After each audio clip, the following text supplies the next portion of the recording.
We're back here at the LCK Arena for SANDBOX versus DAMWON Gaming. DAMWON able to tie it up in game number 2. Kind of off of the back of a surprise as game number 1 was so one-sided, but they get a couple of big picks for their team. They're able to win it here in 40 minutes. But the way I look at the way the game played out, it feels like they needed the draft advantage they got in order to close the game, because they still made some pretty fundamental mistakes. Shout out to Summoners in. Of course, they are a Twitch streaming platform for the German fans, so cool to have some LEC fans out there. We were talking to another pair of fans during the break, so cool to have a lot of global fans out here for our first series today, a top of the table clash. And I think SANDBOX, you know, I said 60-40 before the series started because I think SANDBOX have been a little bit on top of DAMWON. I stick with that prediction, but we see 2 more unanswered solo lanes. If Nuguri can run away with the game, we know that he's primed to do it. Certainly does feel that way. Well, in game number 1, Zoe was banned away here by SANDBOX first. Maybe after game number 2, they may want to return to that kind of ban. So, DWG Gaming on the red side. Old analysis in the first 3-4 weeks is, let's ban 3 top laners and ban 2 more in the second round. New analysis is, there's other threats on this DWG side, so I just want to see SANDBOX fall into the pitfalls they did. Right now, they're saying, we would love to first pick Zoe. We had the first ban LeBlanc, even though the matchup is something that looks good for Zoe. Does feel like Zoe first pick is what they're loading up for on the blue side. I thought Ghost, if during the replay we had the MVP replay, you notice he actually picks the wrong time to use his Seraph shield. He actually gets no value out of the shield because the ticking damage from the Vladimir Hemoplague outlasts the shield duration. So I feel like that necessarily could be a first pick for SANDBOX, but won't find that big a prize. They're going to ban Zoe, interestingly, in the first round here, trying to remove influential champions from ShowMaker to pop off on. Does feel that way. It does open up a different kind of first pick for the side of SANDBOX. Could consider something like the Lee Sin, which is one of those picks that they did ban out in game number 1. Obviously, a favorite of OnFleek. He's 8-3 on the pick, but DWG reads into that and says, not this time. Well, they're basically saying, if you want a tempo jungler, there's Rek'Sai and no one else.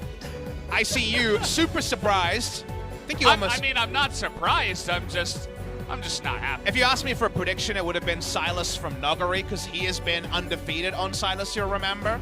But it ends up being first picked away from Nuguri. I think this is to some degree a denial pick. But I understand your frustration. A lot of our viewers will note the low win rate and the fact that it's 0-2 in the series we're playing. This is the biggest surprise, though, is what it's at the cost of, because Lucian is up, a very old classic pick for Nuclear, 2-1 on the pick so far this season, and also a power pick for Ghost. He's 5-0. I've got my, and of course, viewers of just today won't know this, but I like to underline and star important picks among the teams. I've got a underline and a star over the Lucian for Ghost. It's a really big pick for him. So I guess they want to Draven the Lucian, otherwise I'm not a big fan of this one. They could consider Nocturne Kalista on the blue side if they want it. Speaking of bold, though, we're going just straight up Yasuo, and this is probably just to chase wherever the Sylas ends up going. Does feel that way, as it does get picked up, as Ghost says no. How about we return to Ashe? Found a lot of success in pushing the lane up against an Ezreal, but Ashe Tom Kent's up against the Lucian, gonna have a different feel. Do you just take Braum here? If you're Hoit, find something defensive, you take Alistar and have that amazing synergy with the Yasuo. Feels like first round support would be pretty common here.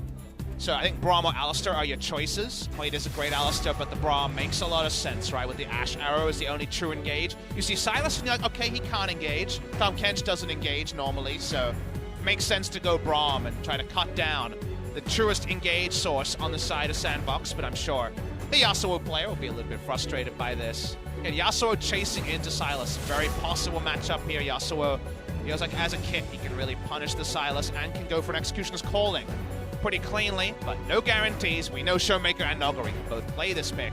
The bans start on the red side, and we do notice a Nocturne ban. We were wondering if it would be something like Nocturne Kalista or Nocturne Draven from SANDBOX.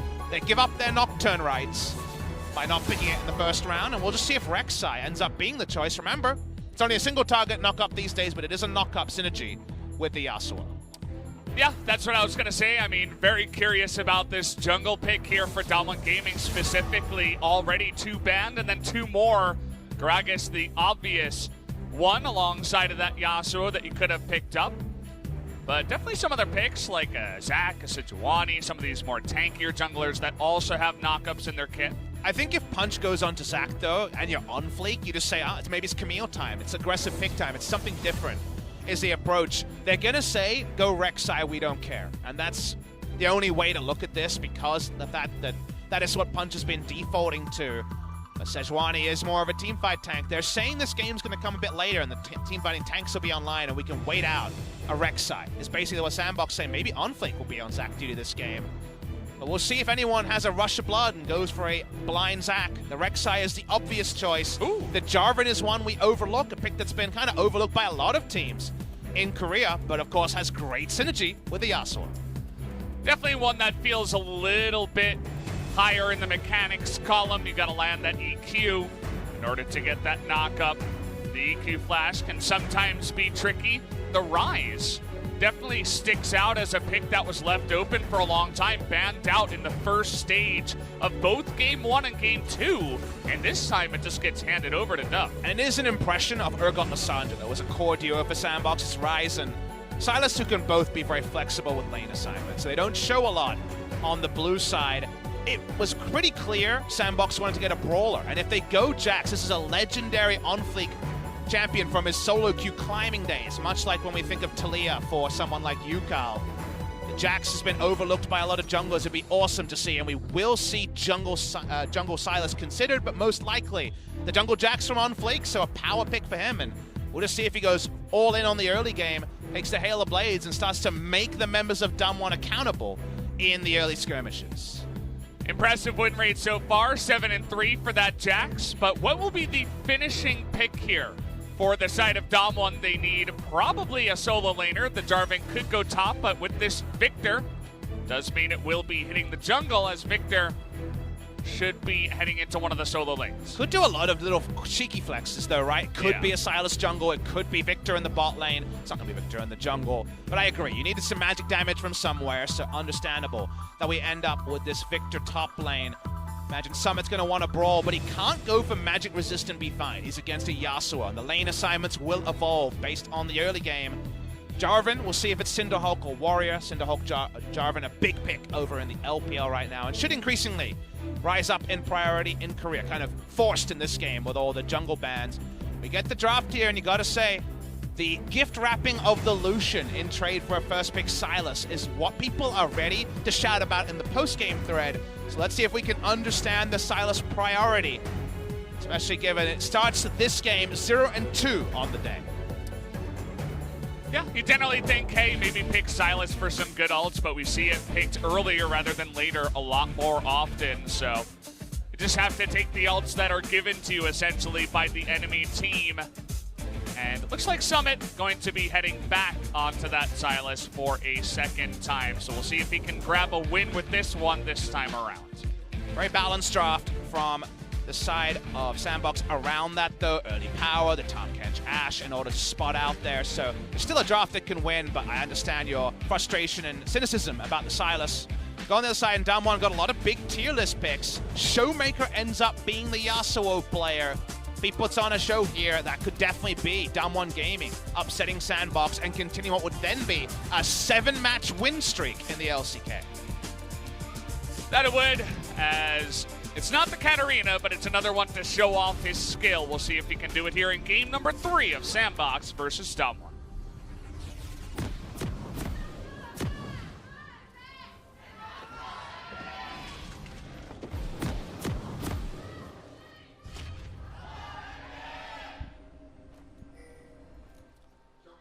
Head on to the Rift now for game number 3. We mentioned how ShowMaker, definitely one of these guys in the new mid-meta, loves to pop off. He put on a fantastic Zoe performance in game number 2, and he's going to try to carry his team once again with a very early pick. Second picked here, Yasuo in game 3. It's a very early sign. That's actually an early advantage DAMWON Gaming, but the point I wanted to get to is a very early sign that OnFleek is looking to carry his team, because notice it is not Hail of Blades. Conqueror Jax from the jungle coming in. Of course, junglers didn't get the old value of the Conqueror, proccing it on minions and then having to stack it up on champions. They were entering late, so It is very much about extended fights around the Jax, and he can proc it very quickly with an auto-attack cancel, diving in with his QE. Looking at the win rates here again, OnFleek, a very notable Jax player. And that's going to be the most interesting thing to me, because Jax jungle has threat that only Jarvan can really emulate, right? When it comes to level 2, level 3, he can ward jump with his Q and have an AoE stun from it as early as level 2. So he can find very creative ways to path that Jarvan and Rek'Sai and the other champions we've seen recently can emulate, but I think Jax, just the theoretical maximum is really high, so I'm very excited to see his pathing. So far, he started on red buff, and he's really feeling like he wants that early Raptor, so that early Rift Scum. Yeah. We're taking a look at the bottom lane here. We saw the Ashe in response to the Lucian. You know, you consider some of the other lanes that usually struggle up against the Lucian, the Ezreal.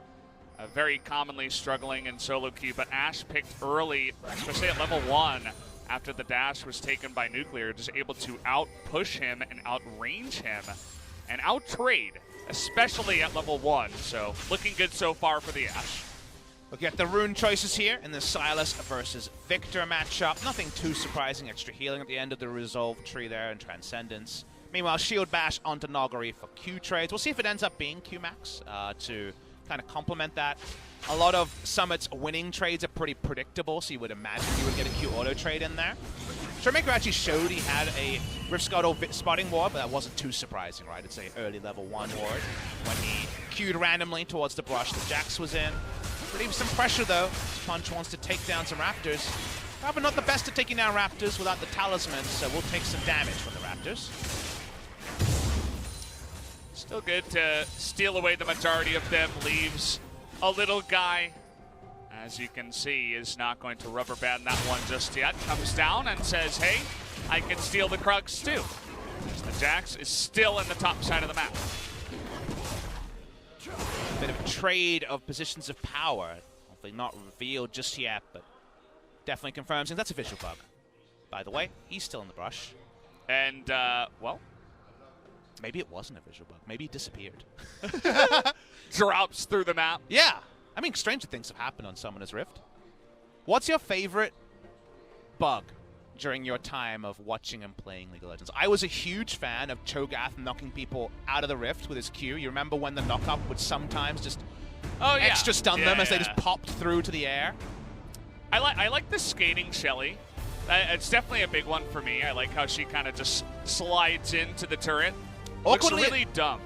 Speaking of dumb reasons to pause game, seems like a mouse driver's issue. That's a kind of strange one to crop up in the middle of the game. I guess the Razer logo came up there and it said update, and they're like, oh no! Yeah. So snafu, we don't actually know what type of mouse. Actually, it says Logitech, so shout out to Logitech. You had to call them out there. Yeah.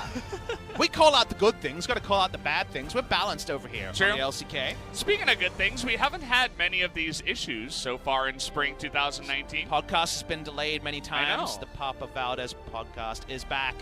SANDBOX gaming fans coming through here. So, favorite bug that you've enjoyed was the last thing we were at. Hey, it's Nuguri. There he is. He's waving, as you can see. Nuguri is Korean for raccoon. So that's the thing there. We've explained it many times, but we always have new viewers over here. We get to look around at some of the great handiwork of our pretty full house here. Looking around, we're about 80%, 85% full today for SANDBOX versus DAMWON. Two challengers teams, so on a different season, if these two teams are struggling, could have been a mostly empty LOL Park. But looking around, people are appreciating the fact that these guys are top 5, and there's something to like about both SANDBOX and DAMWON game. That there is, as we saw, a sign there for Nuguri and then a sign there for Summit. That is the top lane matchup. Could you translate the left sign, please? What does that one say? ShowMaker love. Ah, thank you for that one. You're Korean, you on point. You could get confused and think it's heart, but it actually means love at the bottom there. So just in case you guys were wondering. That's what we pay the big bucks for, Valdez. Yeah, that's why I'm here, actually. Just my Korean translation skill. Well, ShowMaker's here for his outplay, Scott. It wasn't true in the first round robin. Again, the Lissandra Gallia Urgot meta that, say, SKT were taking to, it just really didn't suit DAMWON Gaming. So it's nice to see him find something else. The Flame fans, of course, are multiplying now that he's back in the LCK. He's been a fan since 2013 of Flame. She's been around a long time, and so has Flame. There are the Korean casters on the right. The old boys. That's Ambition on the right. Okay, that makes sense. Yep. Definitely seeing some CJ Entus. That's a very old CJ Entus support flag. I have one of those in my house. So wow. Shout out to the fan for bringing that one out. That's definitely super OG. Cool to see. Do you have a lot of esports paraphernalia? What have you siphoned away? I Even actually don't. Even from the StarCraft days, have you been able to? Because of course, a lot of these orgs were around since the StarCraft 1 and 2 days over here. I think I have a couple of Pro League stuff from, you know, when I first started casting 2012, but overall, not too much. That says Spain in Korean, actually. Nice. Right underneath the Spanish flag. Global fan.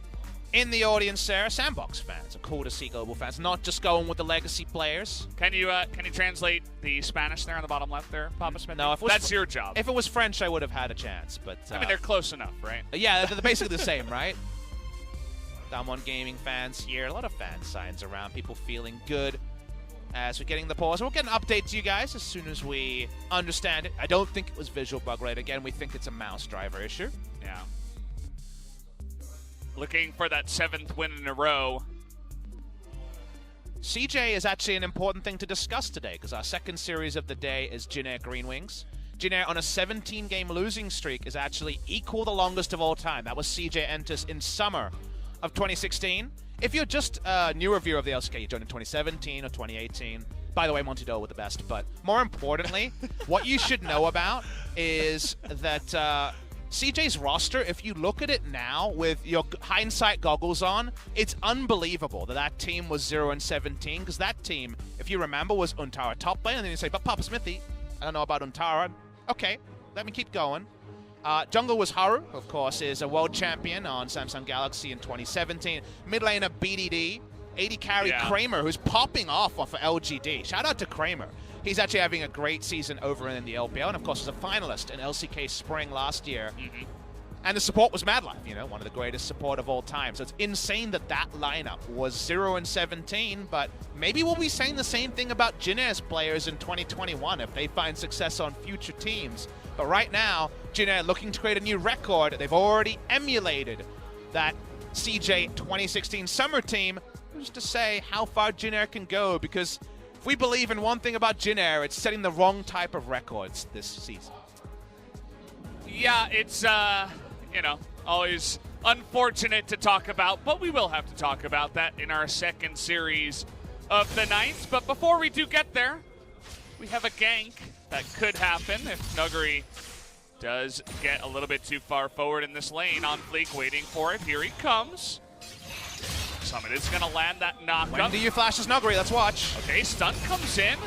Nice little stun field here from Nuguri. He's able to tank up a bunch of that damage. He swag walks out of it as well. The question was, when do you flash? Not if you flash, but the W timing there was just a thing of beauty. I don't know if we'll get a replay, but I would love to see a replay of how that happened. I guess OnFleek messed up in working out when to gap close and just walked in and got stunned early, but there's no world where you should get away from that gank with no flash.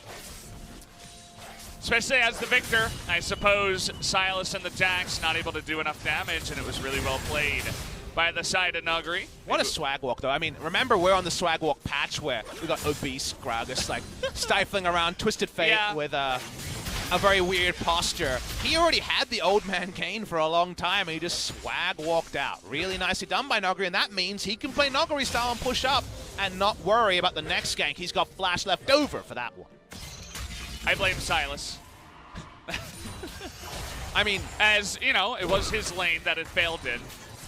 See, I'm worried, though, because you're really kicking a man when he's down. Silas is really down in the LCK and down in this series, 0-2.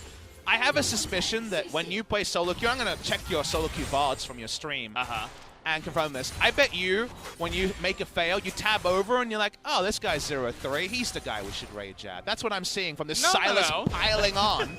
You're piling on to poor man Silas.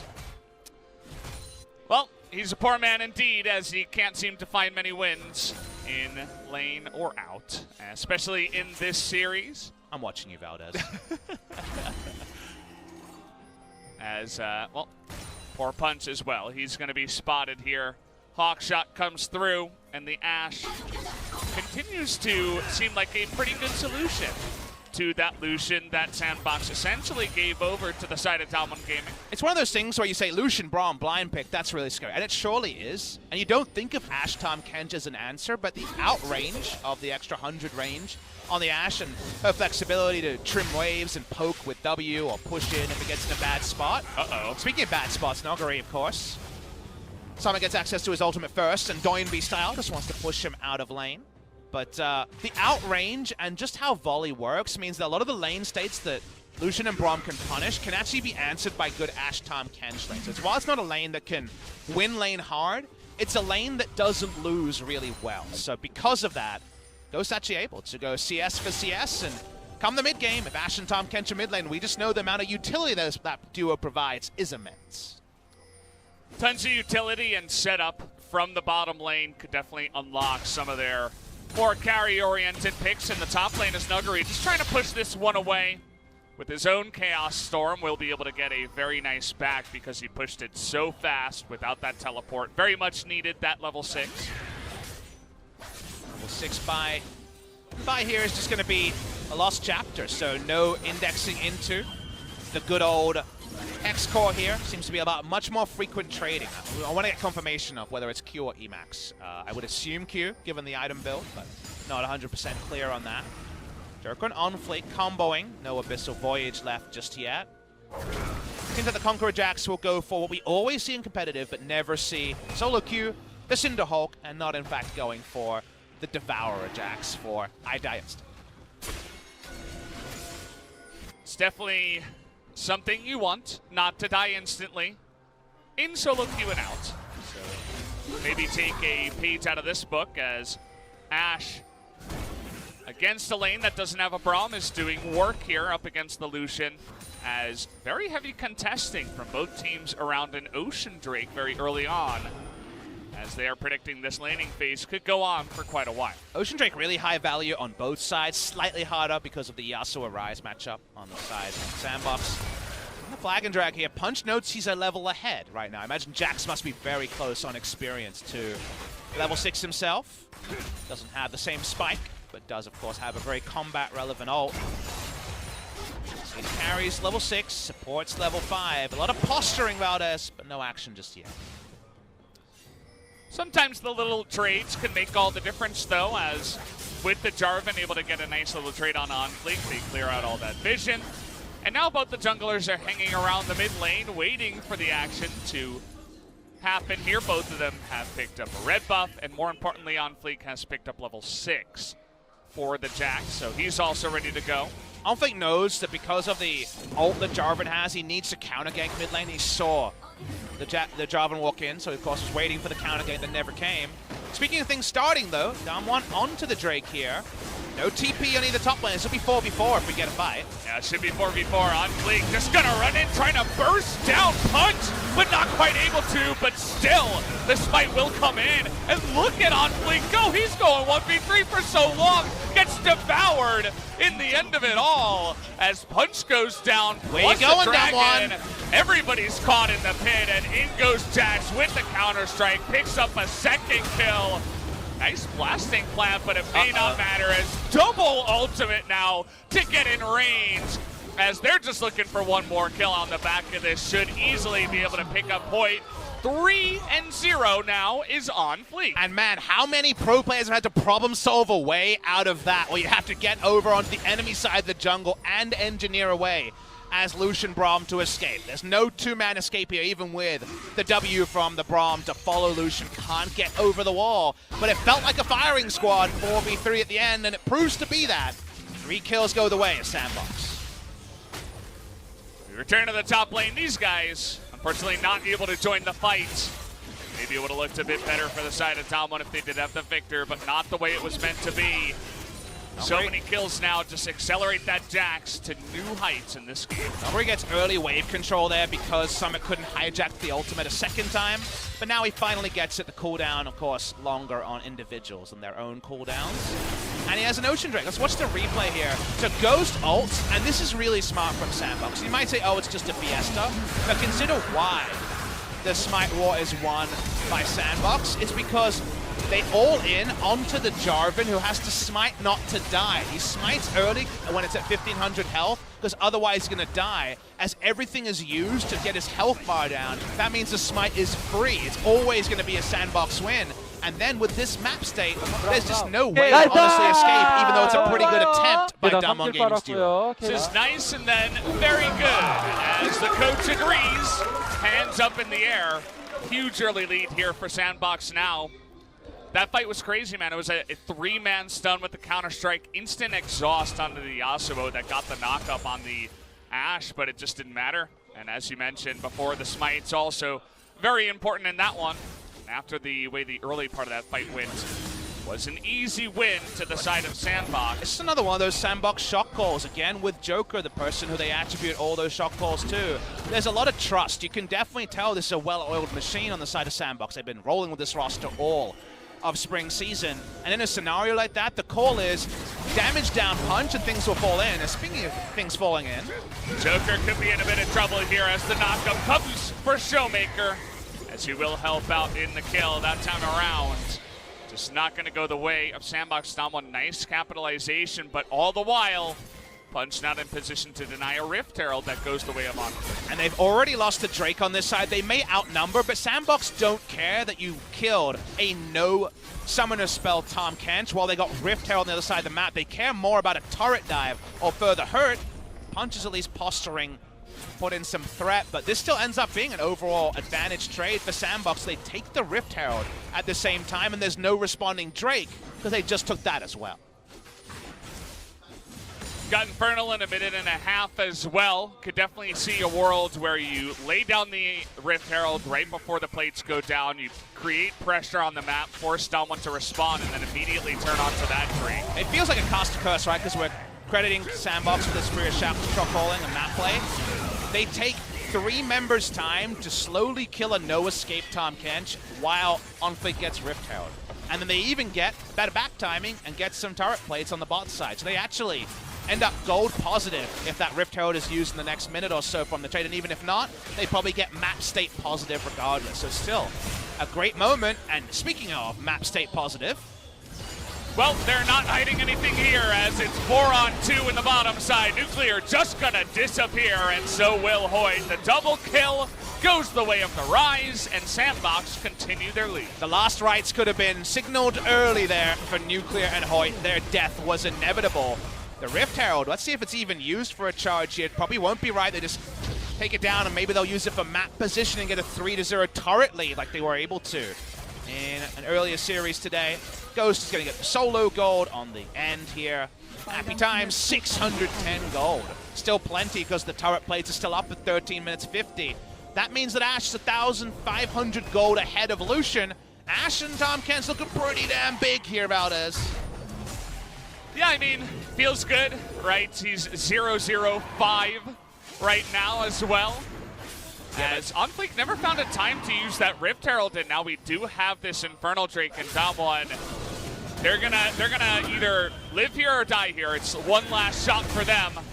As let's see how SANDBOX want to approach this. There's actually a deep teleport coming in. They're trying to make a decision here, DWG. Big stun on Illusion too. Not able to be stolen this time, but Punch, not all that tanky. It's gonna nearly go down. Big knockup from the side of Summit too. Stealing Braum's ultimate. Now they want to get into the backside. Nice knockup here by ShowMaker. In comes the culling alongside with Chaos Storm, doing a ton of poke damage, but it's not enough. As Dove able to flash forward, in goes Joker too. And it looks like this might be some quick deaths here on the side of DWG, but they're looking to turn it around. They dodge the tornado. In goes Summit from behind. Goes a little bit out of position, but the double stun does go the way of OnFleek. Should be the ace, and there it is. Clean one goes the way of SANDBOX. Awesome one to track. They're going to see that rotation. OnFleek somehow doesn't take the Abyssal Voyage. It doesn't matter. They pick up the kills here. DWG have the right call because SANDBOX tries to flank them with 2 from behind. They try to all in on the front, but just like around the Drake, there's no escape for DWG Gaming. We're going all the way back. This is a long time ago replay. This is not exciting to talk about. The last rights, like we said, were pulled out very, very early on the play. But it's from here that they're able to just get everything. Here is the ending part. Jax actually uses his flash to get into contest range. It's kind of weird by OnFleek. Doesn't get the flash smite. Doesn't really matter though, you understand the lust for the Infernal. The start of it, when they're trying to smash their faces in, because not everyone is shot, is not the biggest. Actually ends up with DAMWON finally finding space for Lucian Braum to get the CC off, get the culling off. But as it goes on, you see where the little advantages come in. Really nice re-engage, stops Nuguri in his tracks, and while DAMWON have the ability to turn and make this a 3v3, another 3v5 to start, sadly, eventually, it's always inevitably going to be an outnumber, and there's no escape. Really nice follow-up from the side of SANDBOX. You can tell they understand when to re-engage. 나이스! 다 잡았어. 미드 전령 깔게. 오케이. 형 저 전투 중 종로 이동. They seem between a couple of different feelings there after they got the kill, but they were talking about Herald and mid lane. Thank you to G-Sun for the confirmation on the Herald part. The mid lane part was pretty clear. Turns out Korean comps, we're actually being pretty good at sleuthing them, Valdez. Yeah. We're strong. Independent costs don't need no translator. Learning as we go. We've heard a lot of them as well as the games have come along here. And if you had to ask me, I am not happy with Silas riding the bus in this game. You just not knew it was happy at coming, all. though. I knew it was coming. There was no way Silas was going to lose this Did game. he do anything in this game to win? His No. teleport was okay. He did nothing. Well, you know who relatively will do nothing? May I bring your attention to the difference in AD carry items? It is a hurricane to nothing on the side of Nuclear. Because the Black Cleaver is late, the lane has been heavily won. Ghost and Joker in a honest 2v2, no funny business thing has done just a better job than unfortunately DAMWON's duo has been able to. Nuclear hasn't been able to unleash a lot of hurt on this Lucian, and Ashtom Kench, maybe this is a nice little compositional answer that's better than we expected. We knew it'd be fine. This is more than fine, as Punch looking for a flank. Trying to all in here onto the Ash, and it looks like nobody's here in position just yet, but Joker eating so much of the damage is going to go down. It doesn't look like the rest of SANDBOX can get there in time. Dove can't rotate. The kill does go in. Ghost doesn't have to use a summoner there. The stacks on the Braum passive falling off as he fell out of the belly actually meant that he was basically safe to kite upwards. They're finding another kill, but once again, the only pause is just a kill on Tom Kanchan. Apart from the Infernal Claim, it's the only thing DAMWON Gaming have found in this series. Lots of scary score lines for the side of SANDBOX. 5-0-1, 3-0-7, and 2-0-6 as 3 carries straight in a row, feeling pretty good about their lives right now. And then you try to be glass half full for DAMWON. Say there's 2,700 gold in bounties right now, but now Nuguri is flashed. Now you wonder, how do they set up that fight that they win? It's a 5-0 Cinderhulk Triforce Jax. Are you kidding me? He's a Triforce ahead of his opponent. Yeah. It's a lot of gold, guys. I think it's the most expensive item in the game. Not anymore, but it's up there. One of the biggest ones. But yeah, this Jax is so stacked right now. And it's another, a lot of times, slowly killing Joker. The jungle item lead here is the biggest jungle item lead I've seen in a long time. And gonna say this Jax is definitely gonna be put on the damage numbers you can feel good about. 800 gold bounty from the jungle, not often something you see, but well earned by OnFleek on his famous Jax. He's not scared anymore. Sometimes early on in a Jax's build in life, you need to take it easy in terms of engaging and using that leap strike. But now he's just using it on the first person he sees, as he's miles ahead in this one. Already about 8,000 gold ahead is SANDBOX, and we haven't even hit 20 minutes in this game, Papa.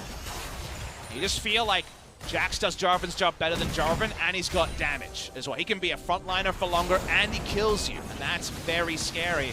And the thing that Jax jungle has always uniquely brought to the game is when you get to late game, Jax is actually very viable in a 1-3-1, right? The champion is known as the champ. He's known as the ability to just duel out anyone, whether it's a top laner or a jungler, so you just smite the Baron, control the Elder, or have that off the Rift, and then you can be a split pusher, and you can just run at the enemy AD carry, and I don't think an underfed second item Black Cleaver Lucian's going to do anything to the champ. So the champ is looking like he's going to live up to his praise in this game, and like you say, Silas might be riding the bus, but he certainly looks like he's going to be winning game number 2. Whoa, that particle, follow it!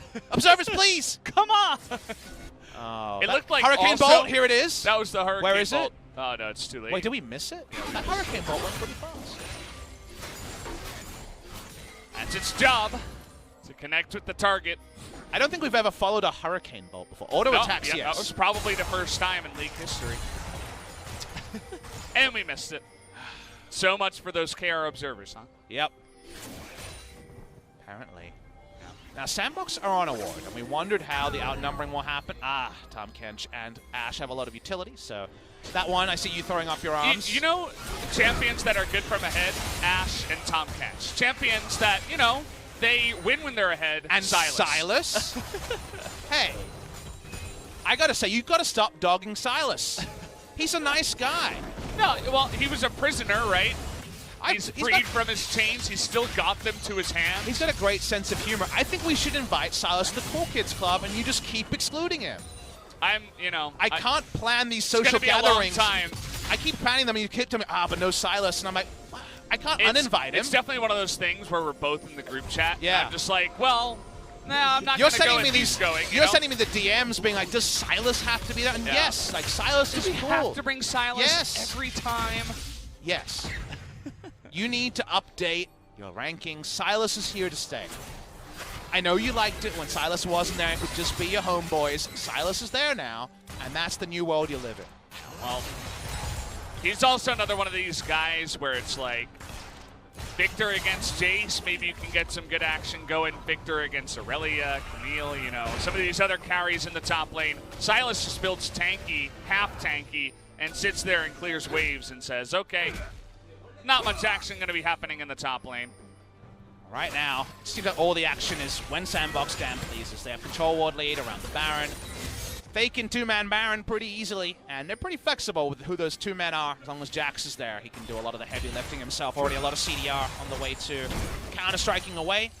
So because of that, and the fact that they have a Roman utility advantage with Tom Kench and Ash, it just feels like it's when they damn please that the next move is made. Perhaps an item completion like Infinity Edge or GA from Ghost will be the herald on that.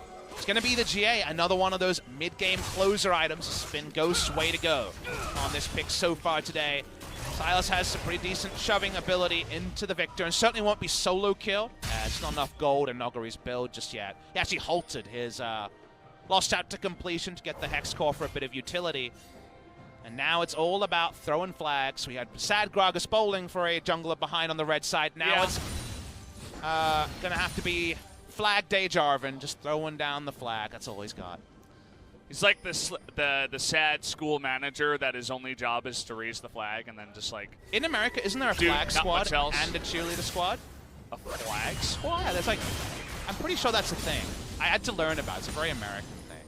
Well, not where I'm from. Not in New York. There's cheerleaders and something else, right? Maybe in some other states. Okay, maybe. Not going to name any names. But... Give me a hint. Can I buy a clue? Yeah, sure. You want like a I need letter? some lifelines over here. There's definitely a couple of states that start with T that definitely are on that bus. As again, not naming any names. Do you know how many states do you know? I know a state that starts with T, Tasmania. So. Well, yeah. Okay. That's all I got. I'm Australian, by the way. The state of Tarnation is the I mean, one you hear a lot from that's down where there. DAMWON are in right now, but at least it hasn't been smacked in their face just yet. We've been able to joke because the map state hasn't been closed. The game hasn't been closed, even if it feels like a game closing gold lead.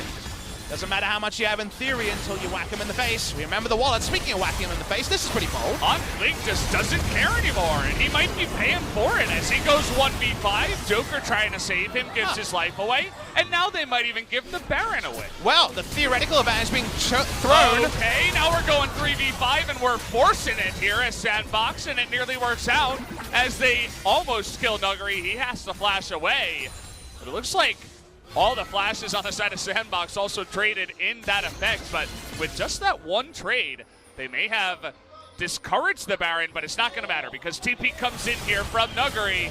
SANDBOX are still 3v5. Nuguri now with full health. That's why you got to pull the trigger. Watch how this one goes. Baron at 5,000. Okay, Cullen comes in. A lot of that stopped by the Brawl, but now on the backside of the pit, taking a lot of damage. And oh man, Summit and Dove going ham in the backside, but the Baron still will go to the side of DAMWON Gaming, just barely, as OnFleek not there, no chance at a Baron steal. But it's actually a really big contest, Valdez, because they get both side laners. The 1-3-1 can't happen now. TP down on Nuguri. Nuguri and ShowMaker dying and not getting the buff.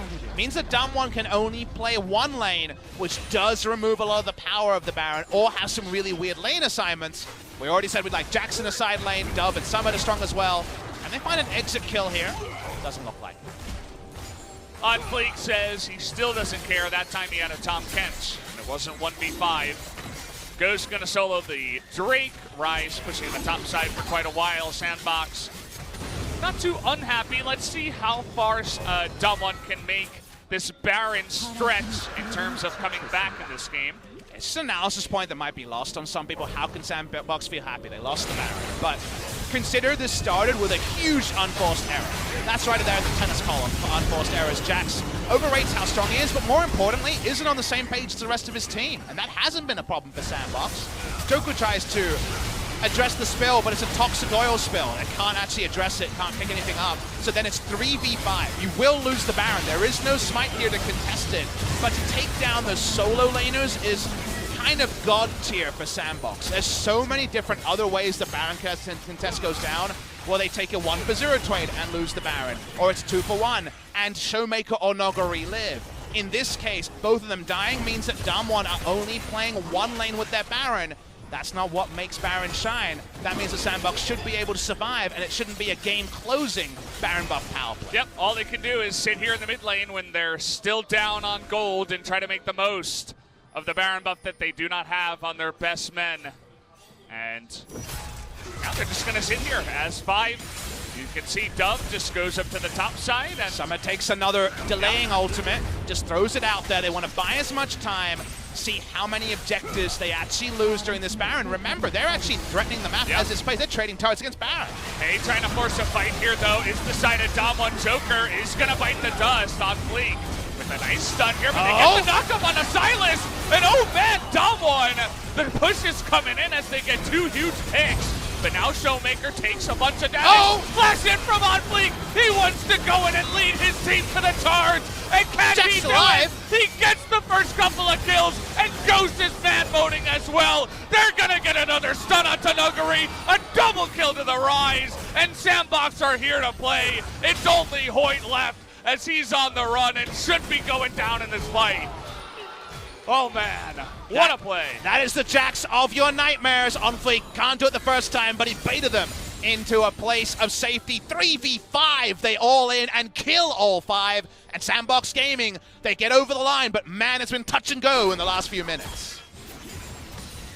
That's just the kind of thing you see, and you can understand that OnFleek has such a high level of understanding about this champion, knows exactly when to go in and engage and lead his team into the charge and tank for the Ashe and fight front to back, even down on members. The understanding of the team, or rather the champion and their position in the game is so high from the side of SANDBOX, and they're going to turn that into 2 inhibitors after that play. And the thing you must remember about this play, because everyone has their war story of Jax winning a lane he shouldn't and split pushing and killing your whole team, right? Remember when this play goes on, it's a jungle Jax. And we know the jungle has been nerfed many times over. We see the start of the play, trying to threaten 4v5, but the Yasuo win war into all in here, kills Silas, and you think they're boned. OnFleek, the teleport comes in. It might have even not come in if they'd rushed down the turret, but they can't. But OnFleek re-engages as Jungle Jax for a 3-man counter-strike, and all the gold on a jungler is often the reason why you at least got all the gold. Your Lee Sin got all the gold. Your carries are behind. He's a jungle carry, is Jungle Jax, and the fact that he can do this in the jungle in a pro game is something we so rarely see.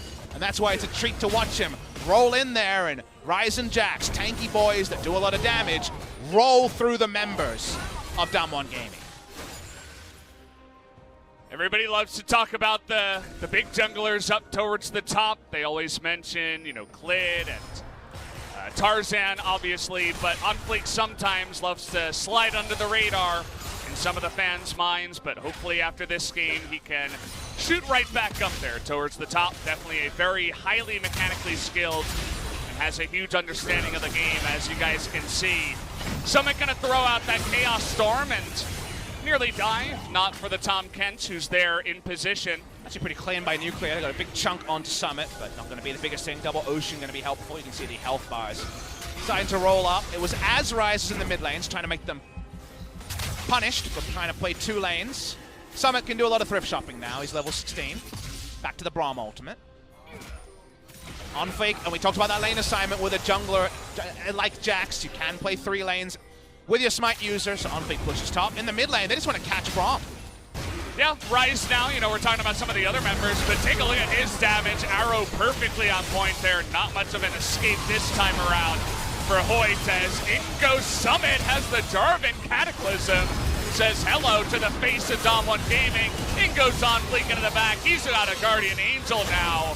As Summit also trying to lead the charge, is going to go down here, but Dove will be there on cleanup duty as SANDBOX trying to push in for the win. SANDBOX going to close the game here. Nothing Nuclear can do. Punch comes in. One-way trip to the Death Chamber, and SANDBOX Gaming will stop DAMWON's win streak at 6. Very impressive game here. SANDBOX from ahead, finally able to close it out here. GG in about 33 minutes, I suppose.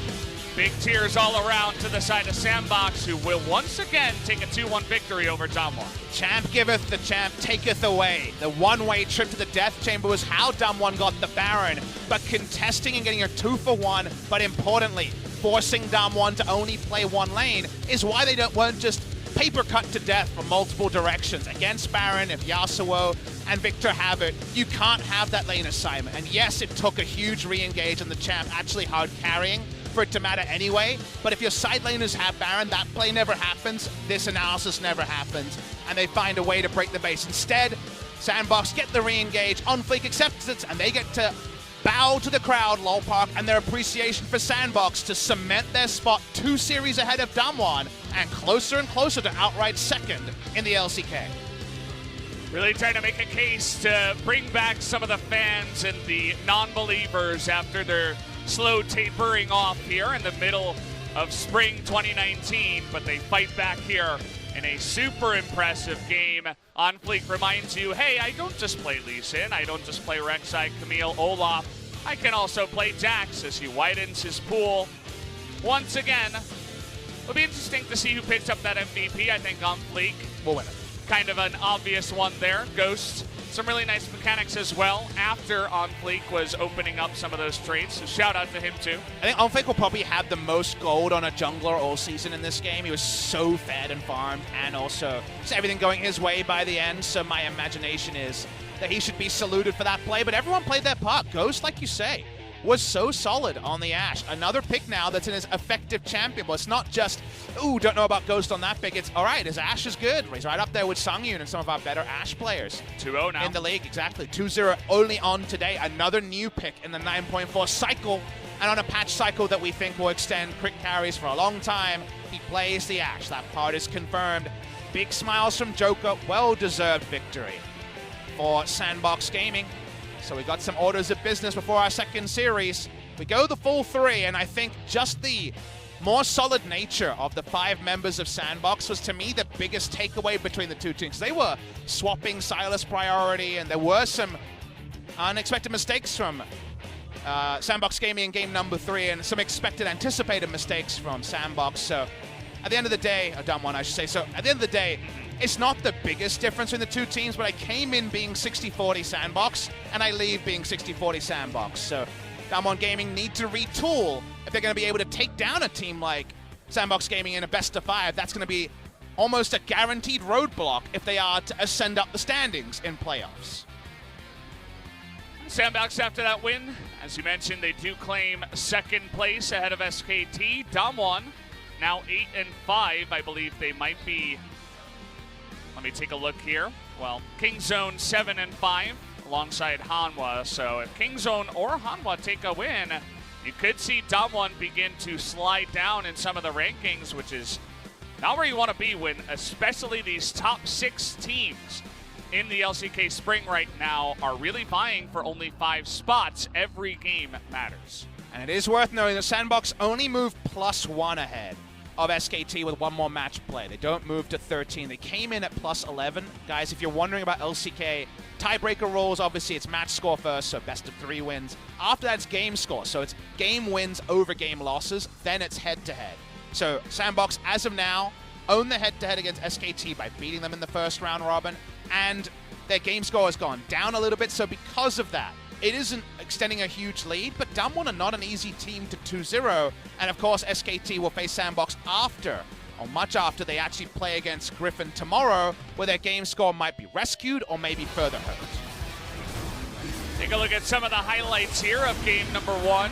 This was the second Baron, the Infernal. That's a nice little flank from Summit, gets this one started.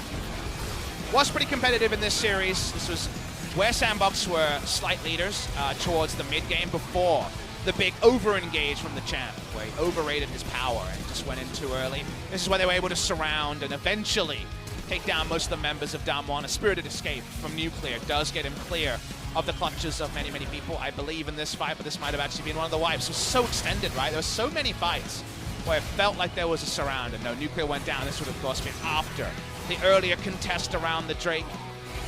But a lot of fights here. This is where OnFleek threw one back. Goes in. He actually doesn't have Counter-Strike at the start. He's trying to hold on to it and just gets full hit passived by Braum and goes down. So that was a mistake by the man who ended up being the carry. But here where they specifically got both side laners, it got some breathing room, and then the champ did the rest in a 3v5. Summit and Dove, when you are just attacking singular targets right in front of them, can do some insane damage, as we did see in that one. But this re-engage is where OnFleek makes up for his earlier mistake. Says, hey, ShowMaker Nuclear got a little bit too far forward here. Let us try to go back in. And that he does, with the big stun comes in, creates so much space for the 2 carries of Dove and Ghost to do all that damage as he hides back in his stopwatch. Really entertaining series. You know, we've had a lot of matches that we hyped up based on previous games, based on ladder standings, and then the actual game has been, you know, a bit iffy. A couple of stinkers, a couple of easy 2-0s. A lot of teams that we hyped against SKT have rolled over. Griffin have beaten all their opposition. It's good to see some competition, because I leave this series being like, wow, there could be a great best of 5 between these teams, because okay, DAMWON lose here. Let's bring back Flame. Let's see how that goes, right? DAMWON have the bench to make best of 5s interesting. So maybe we will be treated to one of those at some point in the 2019 season. Right now, we're treated to OnFleek and the tanky DPS members of SANDBOX closing out game number 3. Probably an interesting interview with Mina Kim after we get the big numbers on the screen. And the Jax did about, I mean, it was more than double over the Jarvan, of course. And you can see Victor did have a big damage number, but unfortunately that wasn't able to carry them to a victory or do much of anything. It was really just the Sylas and the Jax opening up some of those fights for the Ashe and the Rise to just rain down hell from right behind them. And when you're ahead, that certainly works out. And it also shows us Punch has to go in the extended bag after so many jungle bans by DAMWON. He power picks Jarvan. OnFleek's got his old faithful, the Jax, to fall back to and conquer a Jax. Trinity Force too early, and from there the game closed out. So really well played by OnFleek in a trying situation. The jungle champion pool was the Drakes. Yeah, there's tons of bans that came out. We saw Olaf, Lee Sin, and Nocturne, Gragas, Sejuani all taken away, but OnFleek goes down to the Jax, 8-1-5. Will easily pick up the MVP of this game. Watch some of those highlights here. I wonder if we'll show the Jax low light in the highlight package, but we saw all these because they were the big moments of the game. We skipped over the low light for the 3v5. To know and understand the damage ranges here is so important for Hurricane Ashe. The Rise doesn't do too much because he has to stasis and gets stunned up by the W. Jax is so immovable and has so much chase potential when you're hitting close to 40% CDR and level 18. Chase, chase, chase, jump onto wards, jump onto champions, whatever he can jump onto. He knew there were kills to fall. Definitely did his job very well, especially after that immaculate early game where he picked up 3 kills around that first Drake. So all kind of snowballed from there, and SANDBOX do end up our winners. Let's hear from them in the interview. I'll hand it over to Tisa. Thank you very much, guys. today's interview translation, and we're going to be joined by Joker and OnFleek from SANDBOX Gaming. 특히나 더 큰 박수가 나오는 이유 바로 조커 선수 때문이 Joker, it's your first MVP interview. Good to have you here. How do you feel? 언젠가 한 번은 꼭 받게 될 거라 생각했는데 I thought 오늘이 the time will come, but I didn't 한번 expect this will be today. 꺾고 언더키를 받아서 너무 기쁘고 Especially really happy that we pick up a 2-1 victory against DAMWON Gaming. 엄청나게 좋은 모습 많이 보여주셨는데요. Well, 동생들에게 좀 양보하면서 weren't you really sad that you missed so many MVPs? 항상 좀잘 Kinda? 때 But 너무 좋아서 but 아쉬움보다는 기쁨이 I feel happy, 네, 화면으로 and that's what 좀 matters more when I 찾아볼 수 win every match. So I wasn't really that sad. 있었습니다. 자, 온플릭 선수도 오실게요. And OnFleek, 오늘 3세트에 정말 무서운 잭스를 Game 3, your Jax 보여주셨어요. was unstoppable. How do you feel right now? 정말 중요한 경기였는데 Today was a very 담원이라는 significant day 강팀을 for us. 이겨서 I'm really happy 더 that 뜻깊은 to 것 take 같습니다. down the strong 네, team 다시 한번 DWG Gaming today. 자, 1세트 뱀픽 얘기부터 해볼게요. 브라운이 Game 상당히 1, I want to talk about the draft. 생각이 어떠셨나요? It was a very early pick, Braum as a supporter. 많이 좋다고 느껴가지고 During the screams, I thought Braum is a very high-tier champion, so I thought it's kind of worth to pick it in the early phase of pick and bans. 오늘 픽은 조커 선수의 생각이셨어요? Was that your own idea? 저도 뽑기를 원했고 팀원들도 I wanted 그럼 무조건 Braum, 하자고 and all the 하고 teammates 추천해줘가지고. also wanted Braum, so that's why we played Braum today. 브라운을 뽑고 나서 상대가 2연속 근접 And after you picked Braum, actually, DWG Gaming picked 2 Molo champions, so did you think that you won the draft? 1세트 같은 경우에는 In 이제 terms of Game 1, 중반 단계에서 많이 유리하다. I thought that we gained the momentum in about the mid games. 같은 경우에는 And Game 2, 마무리 한타를 하는 경우가 있었거든요. there was a big team fight in the end. So I thought we were able to win the game, but we actually, DWG Gaming was able to turn the game around in Game 2, and we lost the game. 자, 미드에서 있었던 한타죠. 조커 선수의 반응 속도가 And 빛났던 let's check out this 장면인데요. 같이 한번 replay over 만나볼게요. here. I want to see Joker's reaction. 야, 여기서 굉장히 불리한 상황이라고 생각이 들었었거든요. Because it was actually for like a 4v3, so weren't you really worried? 근데 이제 팀원이 이를 타기 편한 구도가 나와가지고 위험하다고 생각하죠. Well, actually, my damage dealers were in a good position to put damage, so I knew that we were gonna win. 이긴다고 팀적으로 콜이 나왔었거든요. 그래서 이거 오히려 이용하면 잘 되겠다. So I told my teammates that I might get cut out, so I made calls to come back me up, and they were all the teammates in my back to kind of fight back. 자, 이제 3세트 얘기해 보겠습니다. Moving on to Game 3, OnFleek. 정말 잭스로 잘 떴고 You had a very early Triforce and you carried the game. So was Jax prepared beforehand? 조합에 따라서 언제든지 꺼낼 수 있다고 Well, 생각합니다. Jax, I mean, it's one of the picks that I can always play in the right situation. 한타 보면서 얘기 나눠보겠습니다. So this is the highlight. 자, 이 장면 확인을 해보시면 플릭 선수의 On flick. There was a great flank over there. 불륜 장면 나오지 않을까 싶어요. 네. 아, But I actually expected the team fight near the water drake, 네, 이거 맞습니다. 바다 드래곤 한타 아닌가요? the ocean drake. 네, 이 장면 말씀드린 거. 아, I'm a bit 자, confused 이때 over here. 구도가 이렇게 안쪽으로 잘 Well, but anyways, this was a big play on SANDBOX Gaming side. 정리해놓고 타임을 애쉬가 먼저 잡고 와서 So we just pushed lane, and Ash was facing, and we were trying to open team fight, and we were ready for a team fight, but we had some items, and I wanted them to start the dragon, and they actually did, so I knew that we were going to win the game. 네, 그때 내가 좀 만회해야겠다 생각을 하셨나요? What about the last team fight? 이건 제가 해지해야겠다. Well, I mean, I made too many mistakes, so I want to make it up to my teammates, so maybe that was why I was able to do well at that moment. 충분히 멋진 모습이었다고 생각을 합니다. 자, 조커 선수가 지금 Joker. 샌드박스의 오더를 이끌고 계세요. I have heard that you are the main shot caller in your team. 선수의 자율성을 많이 보장해 주시는 편인가요? Do a lot of coaching staff trust you? 긍정적으로 다 지지해주시고 많이 믿어. Yeah, they always trust 저도 자신감 me in 있게 terms of 플레이하도록 pick and ban, but also in terms of play. So maybe that kind of makes me a little bit more confident. 잘 따르. Same goes to me. 하고 있고요. 뭐 결과가 좋으니까 Um, 나쁘지 않은 것 같아요. We're always getting good results, so I like the system right now. 모습입니다. 자, 다음 경기가 그리핀전입니다. And your next opponent will be Griffin. 것 같은데 각오 한 말씀 부탁드릴게요. How are you gonna prepare for it? 이제 꼭 이겨야겠다는 생각보다는 Well, 재밌게 저희 경기 하고 싶다. I actually feel like I just want to show great games to the fans because it's really the most strongest team in LCK. So I just want to see some entertaining and exciting game for the LCK fans. What about you, OnFleek? 이제 비록 게임에서 진다고 하더라도 Even though we might lose, I hope we can learn a lot. 네, 알겠습니다. 하지만 꼭 이기신다면 좋겠죠. But I hope you guys can pick up that win in your pockets.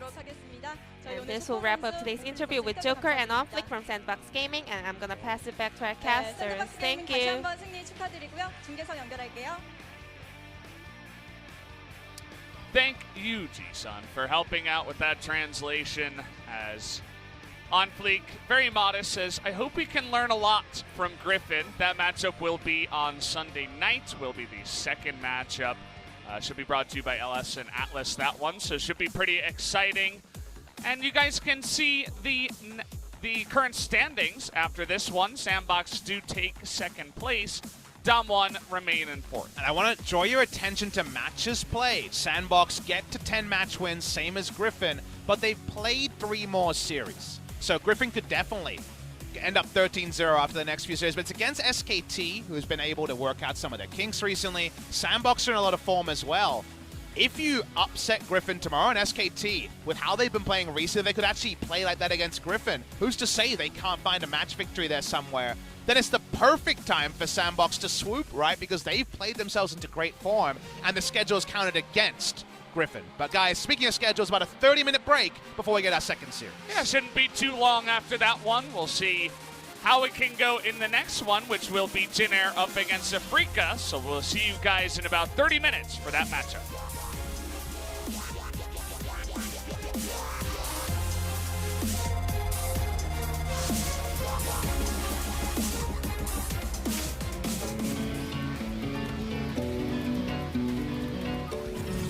You take me higher when I feel low.